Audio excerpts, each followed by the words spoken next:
Okay, we're going to take a look at carbon nucleophiles. We've looked at oxygen nucleophiles, nitrogen and sulfur nucleophiles, and now we're going to turn our attention to carbon nucleophiles. So it says, recall the Grignard reagents, and we spent quite a bit of time talking about Grignard chemistry in the alcohols chapter, can attack an aldehyde or a ketone to make an alcohol.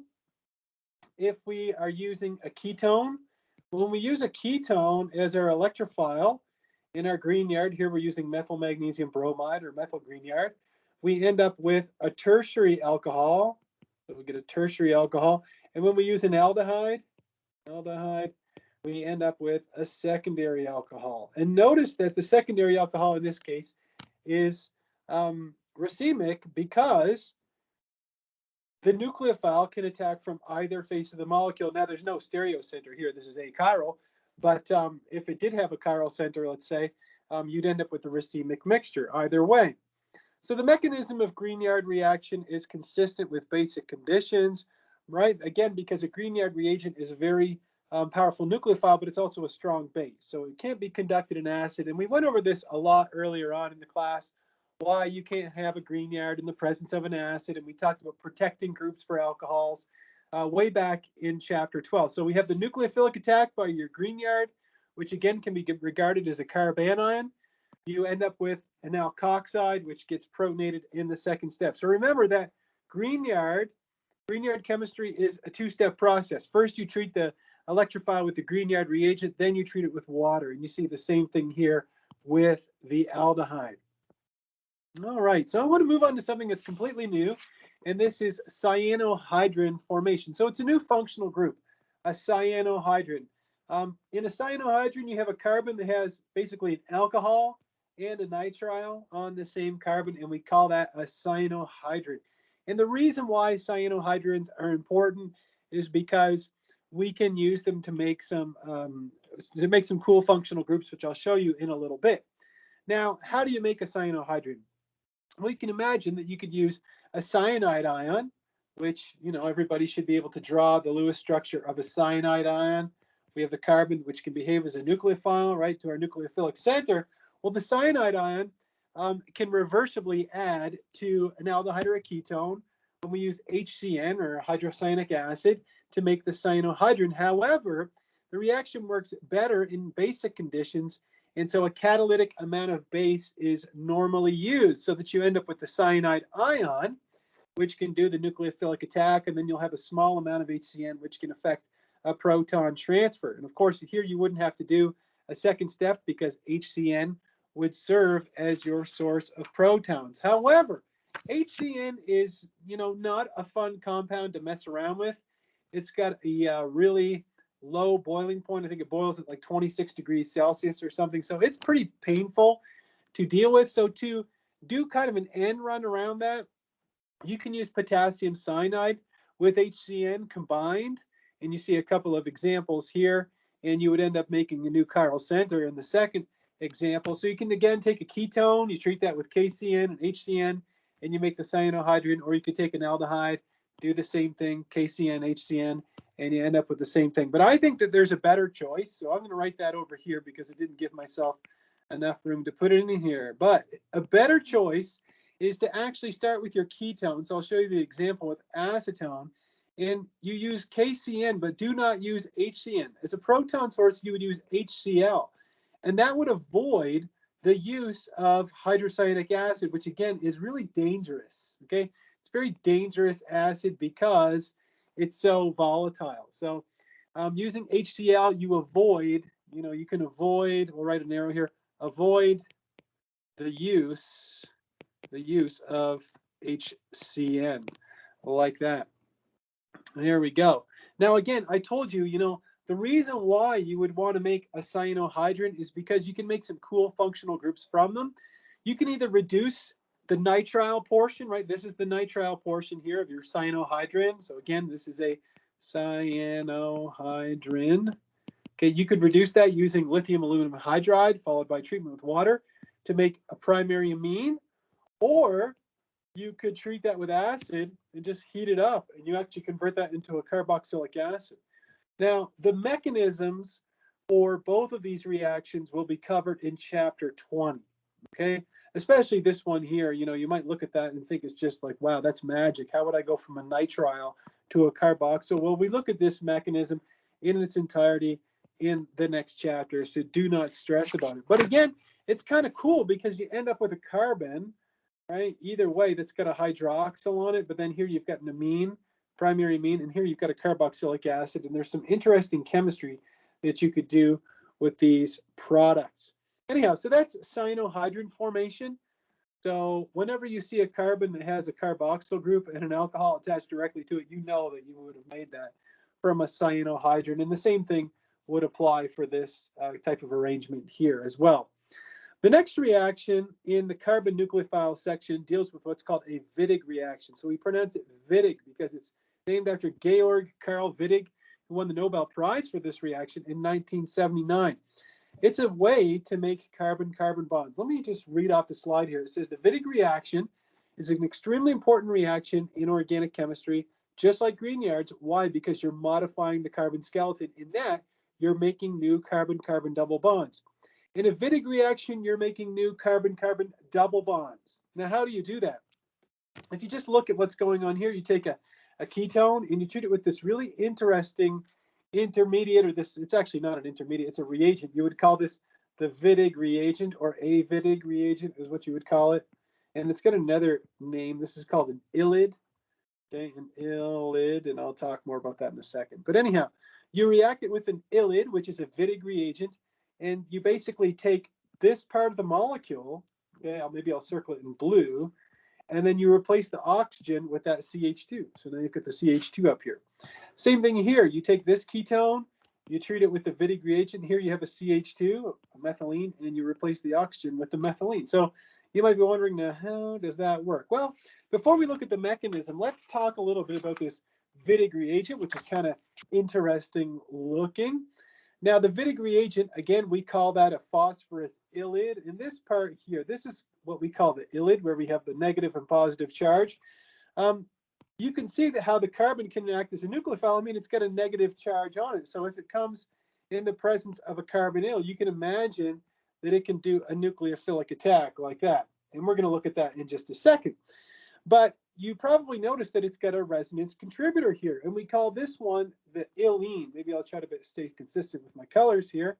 This is an ylene. So we have the ylid and the ylene, and you might think, well, if I look at the overall resonance hybrid, this one should contribute more because there's no charges. But in fact, it doesn't contribute the most. This one will actually contribute the most to the overall resonance hybrid. And the reason why is because carbon is in the second period, whereas phosphorus is in the third period. So in order to form this pi bond here, you have to have an overlap between a 2p orbital and a 3p orbital, and that has an inefficient orbital overlap. And so again, the ylid is a better representation of what the Wittig reagent looks like, okay, and how it's going to react. So we can see that we have a negatively charged carbon. With respect to the whole overlap of the bond here, you might remember me talking about that when we talked about sulfur trioxide in chapter 18. You know, I said that the orbital overlap to form the pi bonds between sulfur and oxygen was inefficient. It was for the exact same reason. Anyhow, the mechanism is likely a 2+2 cycloaddition between the Wittig reagent and the carbonyl group. So you remember the 4+2 cycloaddition? That was the Diels-Alder reaction. Well, now we're talking about a 2+2 cycloaddition. It's going to involve these two atoms, and it's also going to involve the two atoms in the carbonyl. So we get 2+2. Let's take a look. Here we have our Wittig reagent, our ylid. You see the first arrow is for the nucleophilic attack, but then the pi bond has to break, doesn't it? And the pi bond, what it does is it forms a bond between the oxygen and the phosphorus, and that produces this four-membered ring that we call an oxaphosphate. You might remember way back in organic chemistry 1 when we looked at oxygen-containing rings that this one was called an oxetane. So oxetane, which I wouldn't expect you to remember back that. So here we have an oxaphosphatane. Anyhow, but then the oxaphosphatane, after the 2+2 cycloaddition, it undergoes a rearrangement or a fragmentation to produce the alkene and this compound, which is called triphenyl phosphine oxide. It's shown right here, triphenylphosphine oxide. And the acronym for that is tppo, triphenylphosphine oxide. It's kind of the bane of many organic chemists' existence because it's very difficult to remove triphenylphosphine oxide from reaction mixtures. Very difficult to remove it. So, but in fact, the formation of the triphenylphosphine oxide is one of the main driving forces of the reaction that ends up causing the reaction to form the alkene. Well, I want to think about, how would we make our own Wittig reagent, right? How would we make our own Wittig reagent? Well, the way that you make a Wittig reagent, and let's say you wanted to make this Wittig reagent right here, and here we have the ylid in the blue circle, here we have the ylene over here. Now, how would I make that? Well, it's got a CH2 in it. So I would start with a methyl halide. Here we're starting with methyl bromide, and then it's a two-step process. The first step is to treat it with triphenylphosphine. So this is triphenylphosphine, which can act as a nucleophile because there's a lone pair on the phosphorus, so we do an SN2. Then you end up with what's called a phosphonium salt. Okay, so once you make that phosphonium salt, you can remove one of the protons from the carbon using butylithium. So this thing here, this is called N-butylithium. So N-butylithium, it's just a really powerful base. And that gives you the negative charge on the carbon and the positive charge on the phosphorus, which is the Wittig reagent. Now notice that the first step is an SN2 reaction, right? So if we have a methyl or a primary halide, alkyl halide, that's going to react more easily than if we tried to do this with a secondary halide. It's not even going to work with a tertiary, right? You guys remember SN2 reaction or SN2 reactions, right? They're going to work best with a methyl halide. They're going to work almost as good with a primary, not so great with a second, and they won't even work at all with a tertiary. So we have to take that into account when we look at Wittig syntheses. Well, what about stereoselectivity? When we form that new carbon-carbon bond, now let's say we're using this Wittig reagent here. Are we going to end up with the cis or the trans alkene, the E or the Z? Which one is going to be favored? Well, there's some interesting rules here. There's really only two you need to know. The first one is that when you use a very simple alkyl halide, you end up with the Z alkene. Okay, so you end up with Z. I mean, this is also cis, but you can see the two, highest priority groups are on the same side of the double bond. So that is Z or zusammen or together. Okay, that's for something really simple. Okay, and you can see that this is very simple. There's nothing special about it. However, and if you're wondering what's something more complicated, if the Wittig reagent contains an electron withdrawing group, an EWG, okay, like an ester, for example, or an aromatic ring, right? That's also electron withdrawing. In that case, you end up with the E alkene. So E alkene when you've got an electron withdrawing group. Here we have the two highest priority groups. They're entgegen or opposite or E from each other. And here the same thing. You can see the two phenols are E. You could also call that compound trans. Anyhow, so there you go. So those are kind of the rules. When you have a simple Wittig reagent, you get the Z product. When you have something with an electron withdrawing group, you get the E product. Now, moving along from there, we saw how the electron withdrawing group, whether it's an ester or a phenyl ring, delocalizes some of the anionic charge of the Wittig reagent, and that stabilizes it and produces the E alkene. Well, there's also other stabilized Wittig reagents that you can use, and there's one variation on it called the Horner-Wadsworth-Emmons reaction, where we use something that's like a stabilized Wittig reagent, and it also gives you E alkene. So the bottom line is whenever you have anything stabilized, you're going to get the E alkene. So here's your stabilized Wittig reagent. This is what we saw right here. It's the same dang thing, okay, that I have in that yellow circle. It's the same, or sorry, it's not the same thing. Yeah, it is the same thing. Same thing there, except the other one was an ethyl ester.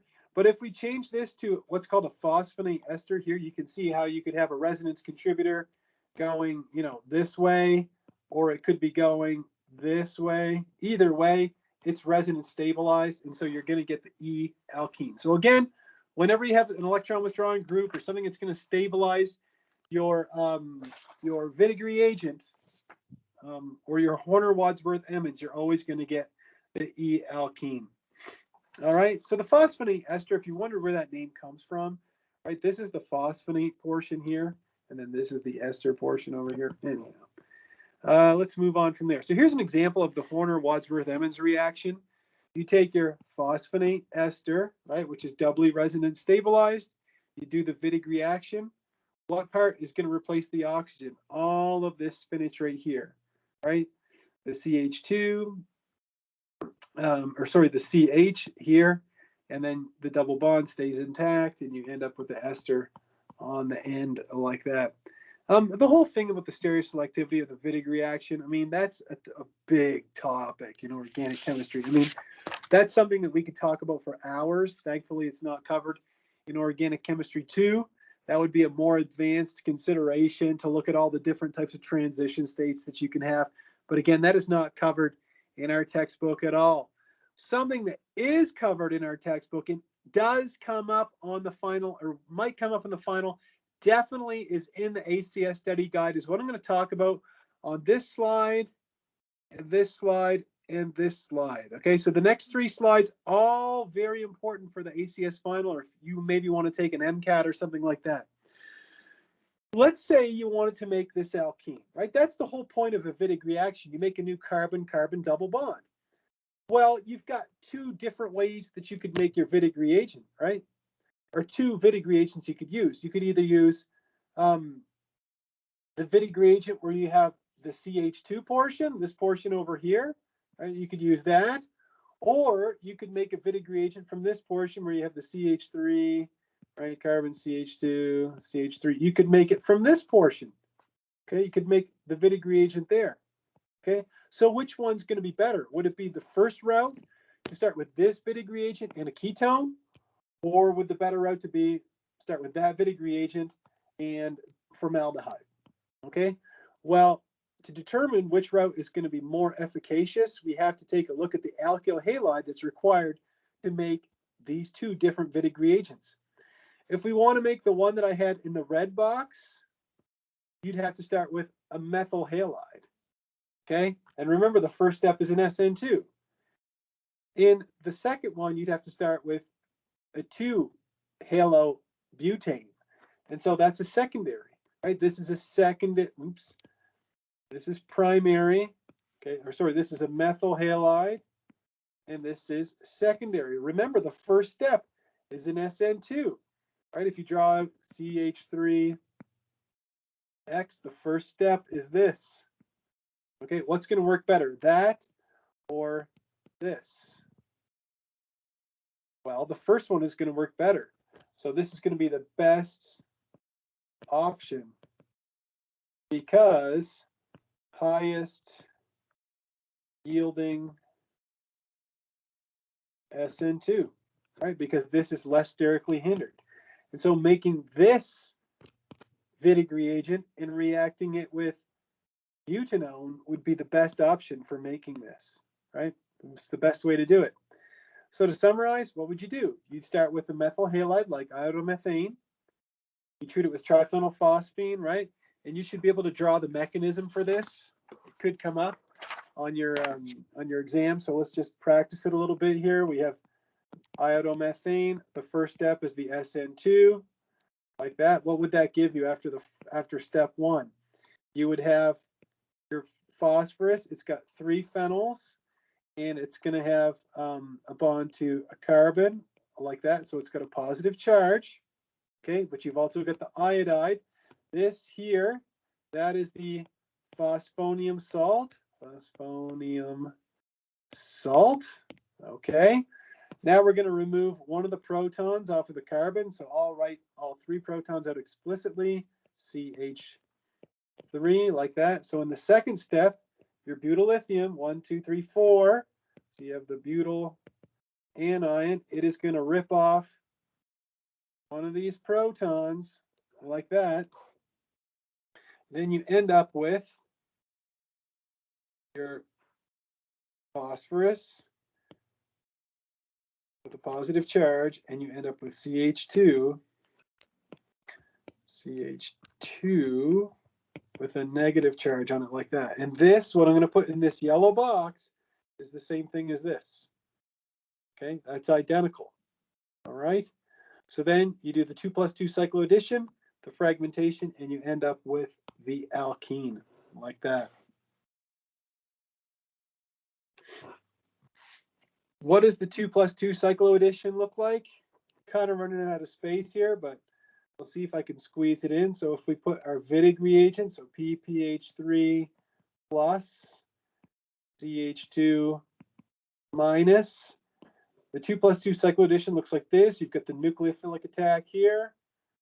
You draw an arrow here that gives you the oxaphosphatane, which I'm really running out of space here, but I'll try to write the oxaphosphatane. So you have the 4-membered ring, you have the oxygen, you have the phosphorus, like that. Here I'd have the methyl and the ethyl group, like this. My phosphorus has a positive charge. Then we have the fragmentation. So the fragmentation looks like this. You break this bond, and you break this bond like that, and then you end up with the product plus triphenylphosphine oxide. And that is the whole mechanism of the reaction. All right, so with all that in mind, let's take a look at a practice problem that involves some Grignard chemistry to start. So we have a ketone. We're treating it with ethyl magnesium bromide. What's going to happen in the first step? Remember that the Grignard, you can regard this as an ethyl carbanion. That's going to affect a nucleophilic attack like this, the first step. So you're going to end up with, let me just draw an abridged version here. We have the phenyl. Okay, we have an ethyl group, and we have a second ethyl group. We have our oxygen with a negative charge, and then after protonation with water, so right, you treat this with water like that.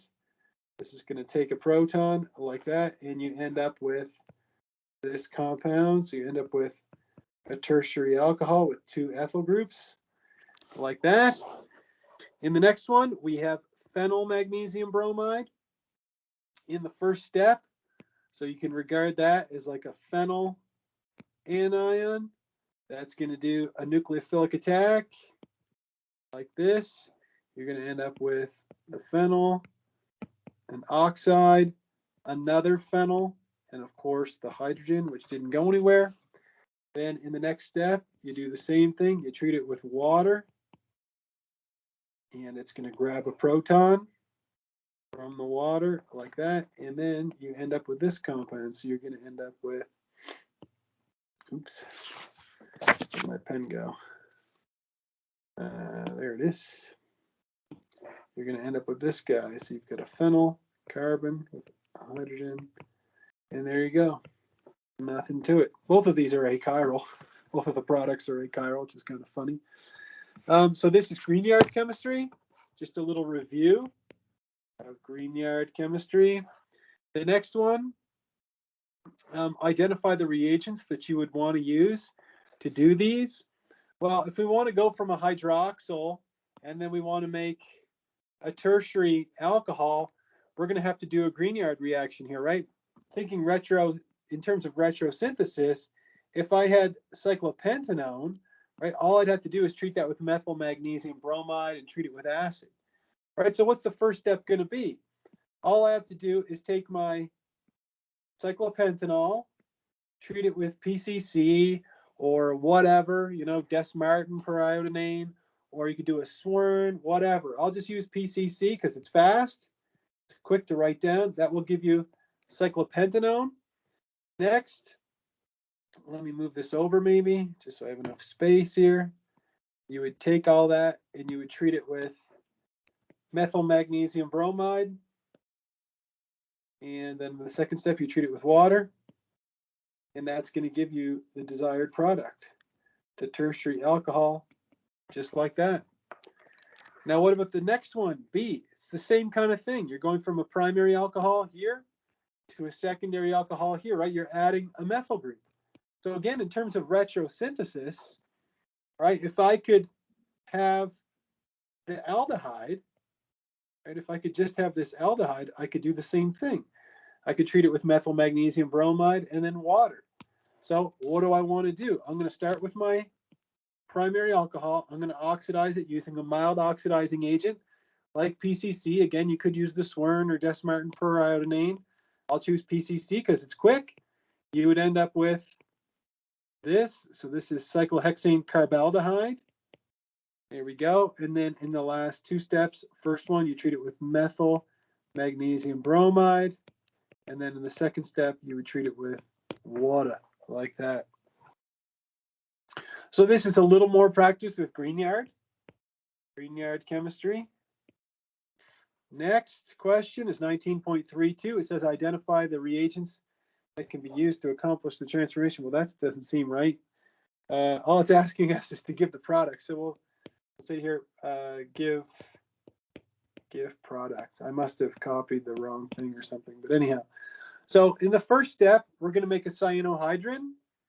So let's write out what the cyanohydrin would look like.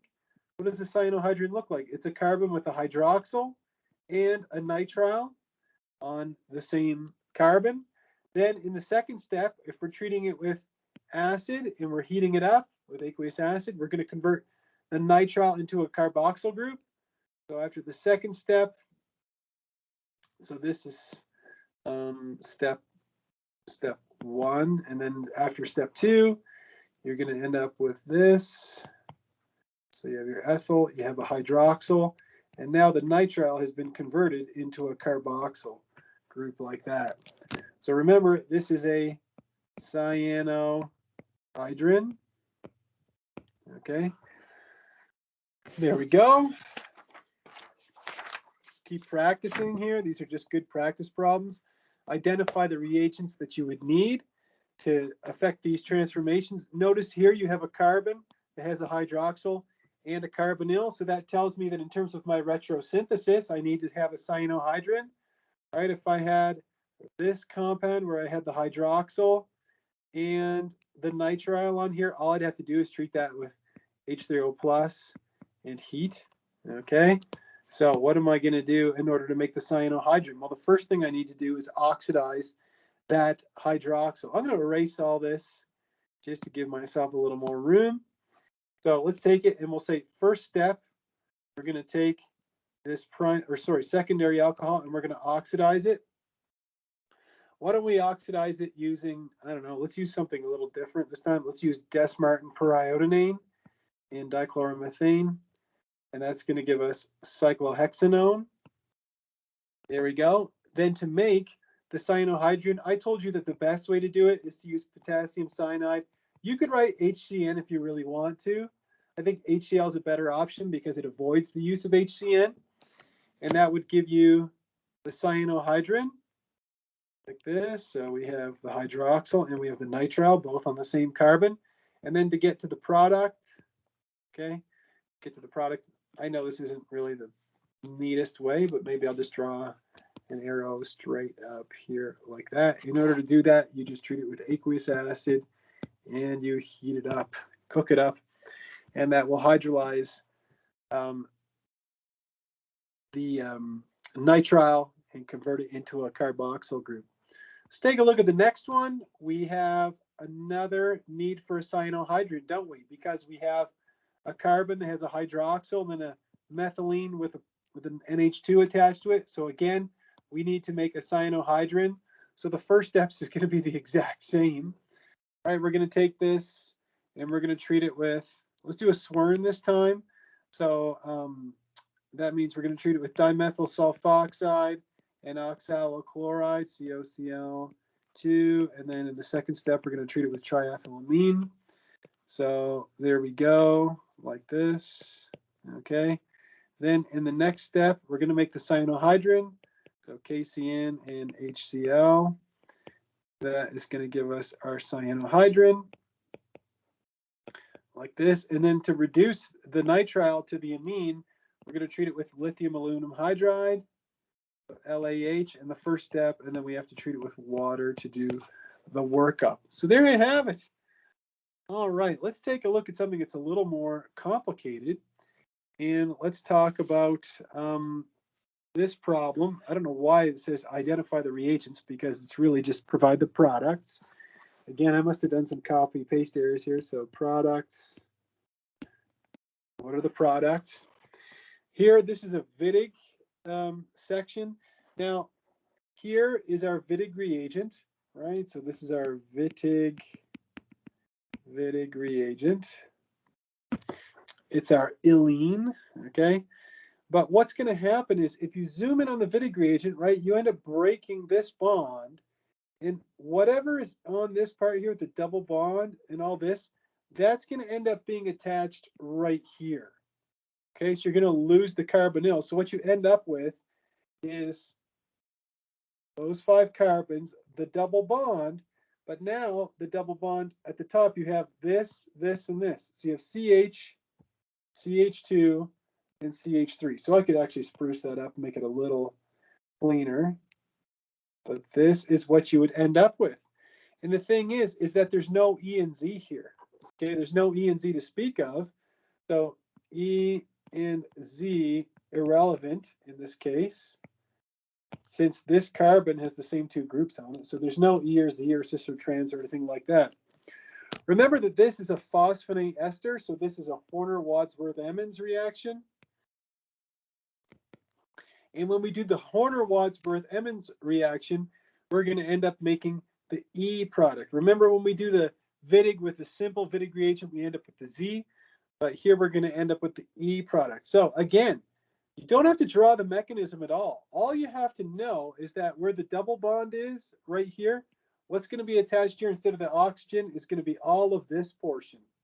Okay, all of that, and that goes in a byproduct in the end. So you end up with your methyl group, your hydrogen, then you've got a double bond, and you're going to have 2 bonds coming off of here. One of them is going to have a hydrogen, and the other one's going to have all of this, okay, or the ester. So since we're going to get an E compound, our ester is going to be over here, and our hydrogen is going to be over here like that, right? Again, the methyl's the highest priority on this carbon, and then over here on this carbon, the ester is the highest priority, and you can see that they are E. So again, we end up with the E stereoisomer, E product. All right, so that's a little bit of practice with some Wittig chemistry. And then I have one more reaction, or one more question. This one actually does have the correct question. It says, identify the reagents that you would use to prepare each of the following compounds via a Wittig reaction. So this is where I want to take a break and give you a chance to try these 2 problems. And then what we'll do is we'll come back and we will take a look at both of them and see if we can come up with a good synthesis. I'll give you a clue. This one, there's only really one way to do it, but this one, there's a couple of possibilities, right? When you think about cleaving the double bond, there's 2 different alkyl halides that you can start with, and there's one that's going to give you a much higher yield of the alkene than the other.